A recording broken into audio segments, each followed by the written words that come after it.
ઉપર છલ્લો હોય ને એવું ન હોય. જેને હૃદયસ્થ ભક્તિ હોય, જેને ઠાકોરજી પ્રત્યે અસીમ પ્રેમ હોય, દ્વારિકાધીશને આટલો પ્રેમ કરતો જીવ હોય ને, તો દ્વારિકાધીશની પણ તૈયારી જ હોય. હા, એવું નથી, દ્વારકાધીશ પણ તૈયાર બેઠો હોય, પણ આપણો ભાવ એવો થવો જોઈએ.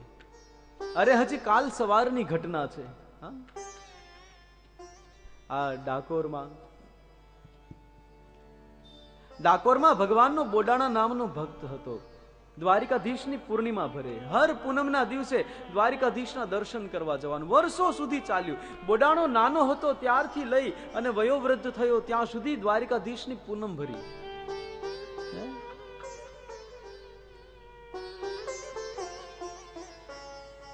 નિત્ય નિયમ ગમે એ થાય, પણ બોડાણો એની પૂર્ણિમાનું વ્રત તોડે નહીં. બસ જવાનું એટલે જવાનું જ. હર પૂનમના દિવસે બોડાણો ડાકોરથી દ્વારિકા આવે, દ્વારિકા આવી દ્વારિકાધીશની સામે ઊભો રહે, દ્વારિકાધીશની સામે એક નજર કરે, આંખમાંથી એક બુંદ પડે અને બોડાણો પાછો ડાકોર આવી જાય. વર્ષો સુધી આમ ચાલ્યું. એક સમય એવો આવ્યો કે બોડાણો વૃદ્ધ થયો, એની અવસ્થા થઈ અને શરીર ક્ષતિગ્રસ્ત બન્યું. નજીક પૂર્ણિમા આવી રહી હતી અને બોડાણો ઘરના એક ખૂણામાં બેસીને રુદન કરે. કેમ? તો કે હવે આ શરીર એવું છે કે હું અહીંયાથી દ્વારિકા સુધી જઈ નહીં શકું. એટલે ઘરના એક કક્ષમાં, એક કમરાની અંદર બેસી બોડાણો બે હાથ ફેલાવીને ત્યાંથી દ્વારિકાધીશને કહે કે હે દ્વારિકાધીશ, મને માફ કરજે બાપ, હું એટલા વર્ષ તારા દર્શન કરવા આવ્યો, પૂનમ ભરવા માટે આવ્યો, પણ આવતી પૂનમે હું તારા દર્શન કરવા નહીં આવી શકું. બોડાણો એકલો બેસીને રૂમમાંથી બે હાથ ફેલાવીને દ્વારિકાધીશને કહે, અને દ્વારિકાધીશ ત્યાંથી બોડાણાને કહે કે હે બોડાણા, તું એકવાર આ પૂર્ણિમાને દિવસે આવી જા ને, હું તારા સાથે આવીશ, પછી તારે અહીંયા આવવું નહીં પડે. ખબર નહીં સાહેબ ક્યાંથી શક્તિ મળી. એ બોડાણા પૂનમ ભરવા માટે બોડાણો દ્વારિકાધીશને ત્યાં પહોંચ્યો. હું તમે બધા જાણીએ છીએ, હે દ્વારિકાધીશ એની સાથે ડાકોર આવ્યા. બોડાણે બહુ નામીને સેવિયા, ડાકોરમાં દર્શાણા નાથ, તમે તુલસીને પાંદડે તોડાવો. બોડાણે બહુ નામીને સેવ્યા, એની બોલડીએ બંધાણા. બોડાણે બહુ નામીને સેવ્યા, બોલડીએ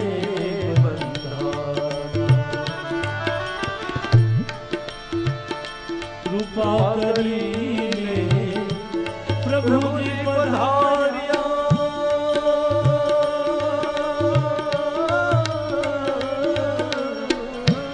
કૃપા કરીને પ્રભુજી પધાર્યા, ડાકોરમાં દર્શાણા એ જીવાના, ડાકોરમાં દર્શાણા. તુલસીને પાંદડે તોડાણા, હો નાથ તમે તુલસીને પાંદડે તોડાણા. એ જીએવા ગુણડો ગોવિંદ ના ગવાણા, એ જીએવા ગુણડો ગોવિંદ ના ગવાણા. મારા નાથ તુલસીને પાંદડે તોડાણા, હો નાથ તમે તુલસીને પાંદડે તોડાણા. આપ બધા જાણો છો કે બોડાણો એક વાર ચાલી અને દ્વારિકાધીશ પાસે પહોંચ્યો, અને દ્વારિકાધીશ ડાકોર આવ્યા. મારા ડાકોરના ઠાકોર તમારી યાદ સતાવે છે. ડાકોરના ઠાકોર અત્યારે પડીકા વાળે છે.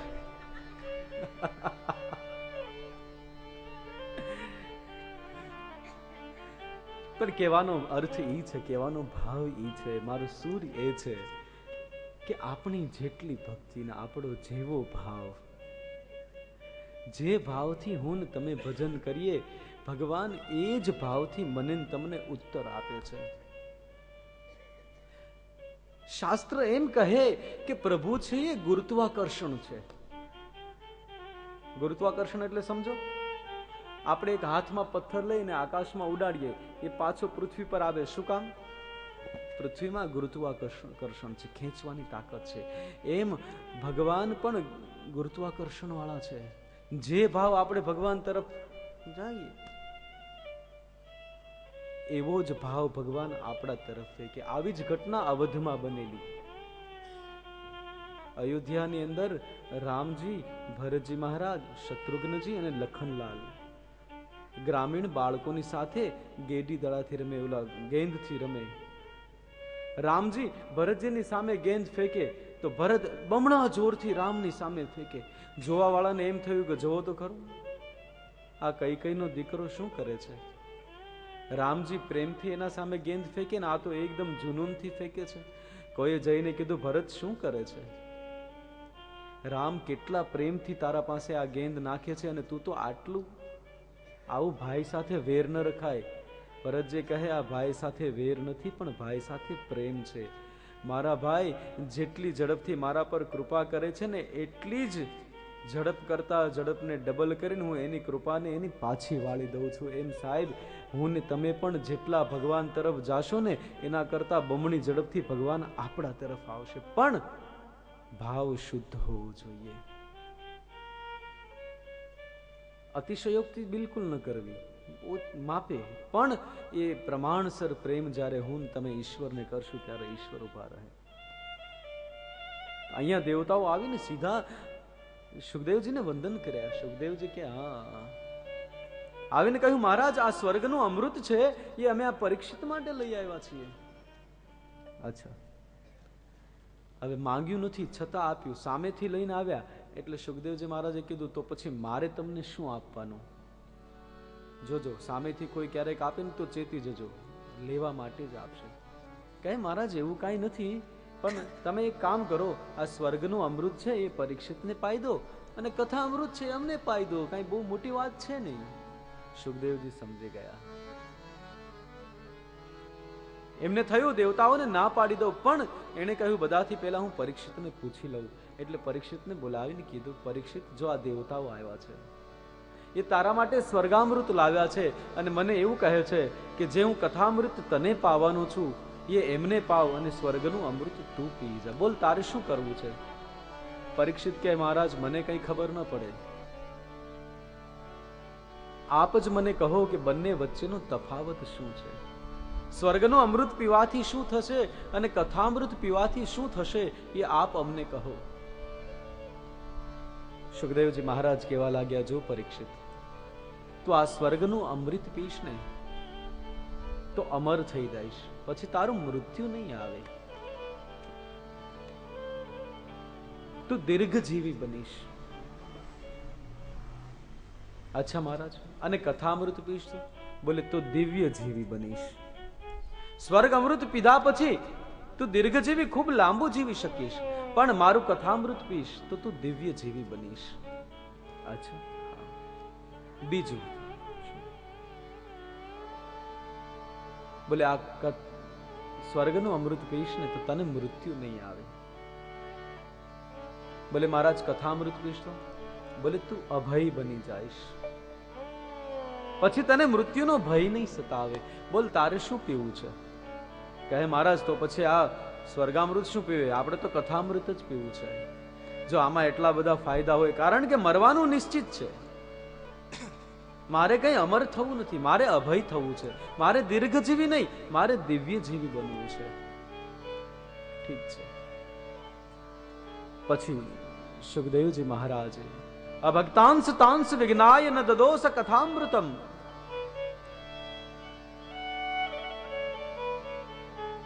દેવતાઓને અભક્ત જાણી અને કથા ન આપી. દેવતાઓની પાસે આવી એને હાંસી કરીને એને કાઢી મૂક્યા કે જાઓ, તમને કથામૃત નહીં મળે. દેવતાઓને સુખદેવજી મહારાજે કીધું, જતા રહો. કારણ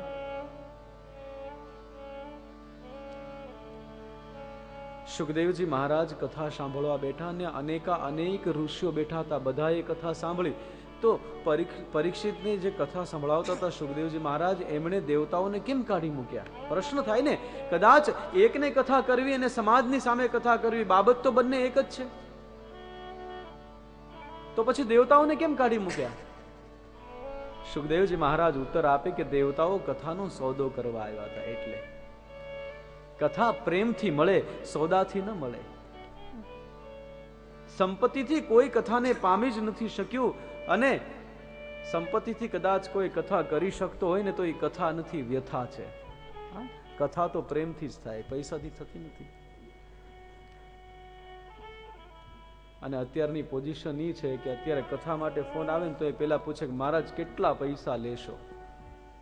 આપણે કહીએ ભાઈ પૈસા છોડ ને, કથા કરીએ. એમ ના મહારાજજી પેલા કહી દો. એટલે આપણે કઈક જો ને ભાઈ આ સાઉન્ડ વાળા છે એને આપી દેજે, આ સંગીત વાળા છે એને આપી દેજે, આ મંડપ વાળાને આપી દેજે. તમારું તું જે આપે ના, તમે બોલો, આપણે બોલીને કથા કરીએ. એ કે એ કથા નહીં, કથા નથી, એ સોદો છે. ભાવતાલ ભગવાનની કથાનો ભાવ શું? અરે તું શું ભાવ લગાડવાનો મારા ઠાકોરની કથાનો? તારી જેવા તો કેટલાય આવ્યા ને કેટલા ગયા. આ કથા કઈ સહજતાથી થોડી પ્રાપ્ત થાય, એ તો ભાવથી મળે. એટલે દેવતાઓને કથાનું આપી. કેમ? તો સોદો કરવા આવ્યા. કીધું આ અમૃતના બદલામાં કથામૃત આપો, અદલા બદલી ન થાય કે સોદા ન થાય, જતા રહો. અને એટલે અહીંયા એવું લખ્યું, અભક્તાંશ તાંશ વિજ્ઞાય ન દદોષ કથામૃતમ. અને શ્રીમદ ભાગવતી વાર્તા સુરાણામ અપી દુર્લભ. આ કથા તો દેવતાઓને પણ દુર્લભ છે. સુંદર કથા થઈ. પરીક્ષિતજી મહારાજ કથા પી અને તૃપ્ત થયા. રાગનો મોક્ષમ તથા વિક્ષમ પુરા ઘાતાપી વિસ્મિતઃ. સત્યલોકે તુલાબદ્ધ ધાતોલય સાધનાન્યજઃ. પરીક્ષિતજી મહારાજની મુક્તિ થઈ. એમાં સત્યલોકમાં બેઠેલા બ્રહ્માજી મહારાજને આશ્ચર્ય થયું. ઉપર બેઠા હતા ને એટલે ઉપર બેઠા હોય એને બહુ આશ્ચર્ય ને શંકા કુશંકાઓ બહુ થાય. થોડુંક શ્રદ્ધાથી જીવી જાઓ સાહેબ, શંકાની જરૂર છે જ નહીં. એક કોઈ બહુ સરસ કહ્યું હતું, શંકા આવી ને મનની અંદર શંકા આવતી હતી તો એને ત્યાં જ અટકાવી દીધી કે એ શંકા તું સહેજ મોડી પડી, શંકા તું સહેજ મોડી પડી, શ્રદ્ધા હમણાં કોલ લઈને ગઈ. શ્રદ્ધાથી જીવો સાહેબ. પણ આ ઉપર બેઠા હોય ને, ઉપર બધા ખુરશી વાળા જે બી હોય અન્યત્ર, એને બહુ ભાઈ.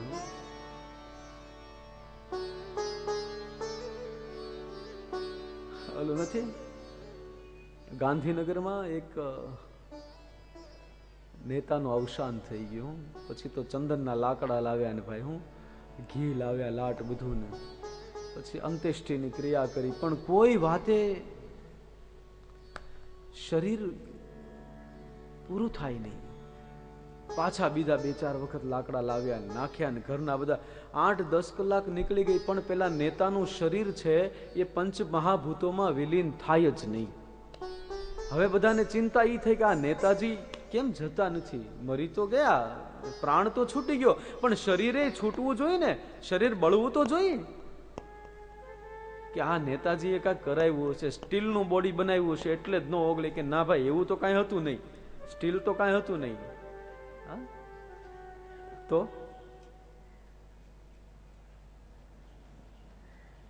બધે વાત મળી પસરતમાં નેતાજી હવે કેમ, અને નેતાનું નામ પડે ને ત્યાં બધા સ્તબ્ધ થઈ જાય. હું તરત પર્સનાલિટી ને બધા મને એકબીજાને પૂછવા ભાઈ હવે શું કરશું, નેતાજીનું કાંઈ થતું નથી, નેતાજી બળતા નથી. એક ડાયો માણસ હતો, એ કે આ નેતાજી તમે કહો છો એનું કામ શું? એ કે નેતાજી એટલે રાજકારણમાં જ હોય ને, એ કાંઈ થોડા ઘરે બેઠા હોય નેતાજી. કે અચ્છા એમ નેતા હતા? હા. એ કે તમને શું લાગ્યું? એ કે અમને તો એમ કે સુભાષચંદ્ર બોઝને નેતાજી કહીએ ને એવું કાંઈ કામ કર્યું હશે એટલે નેતાજી કહેતા હશે. તો કે ના ના, એવું આણે કાંઈ કર્યું નથી, આણે તો ઘાસચારાના ગોટાળા કર્યા, જમીનો ખાધીને એવું જ કામ કર્યું, બીજું કોઈ સુભાષચંદ્ર જેવું કાંઈ કામ કર્યું નથી.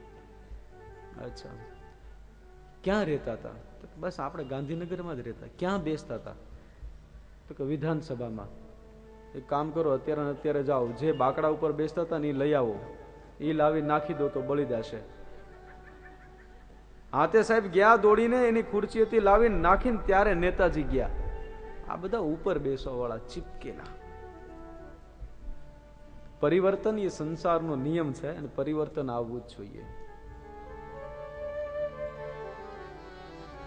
તો બ્રહ્માજી મહારાજને શંકા થઈ કે આવું કેવી રીતના બની શકે? કેવલ શ્રવણ દ્વારા મુક્તિ? એટલે એણે સત્યલોકમાં ત્રાજવા મંગાવ્યા અને ત્રાજવાની અંદર ભગવત પ્રાપ્તિના બધા